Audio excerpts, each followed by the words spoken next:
The Arabic alphabet used to write the Quran evolved from the Nabatean Aramaic alphabet, so it also shared the same roots with the Syriac language because they all evolved from similar alphabets. When the Quran was written, it didn't have the same system that Arabic has today. So back then, they didn't have the 28 letters with dots and vowels that help you read Arabic like you do today.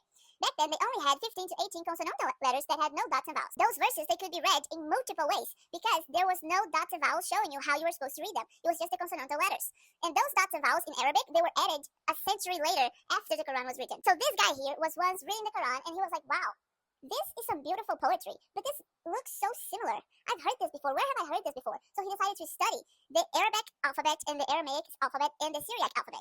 And it's important to notice that in the region where Muhammad lived, it was very influenced by Syriac Christians, and they had oral traditions and stuff like that. What did this scholar do? He was like, let me test the theory. He took out the Arabic dots and vowels that were added, and he added Syriac dots and vowels to the same consonantal letters that were already written in the Quran. So what did he find in the verses? Let's see. He was able to reconstruct Christian liturgy, hymns, and poetic text. And then this guy here, when he realized that that was possible, he decided to test the theory. Because 20 to 25 verses of the Quran, they're called the dark or obscure verses that not even scholars can understand very well. So he was like, what if I tested that same theory that that guy applied to poetry, but I applied them to these obscure verses? Let's see what I can find. If I take out the Arabic dots and vowels and I replace them with Syriac vowels, what's going to happen? Surah 15:22 to 24 says, fair ones with large, lovely eyes, chest untouched by man or jinn before them. This is traditionally interpreted as literal heavenly women promised to martyrs, right? Those famous 72 virgins.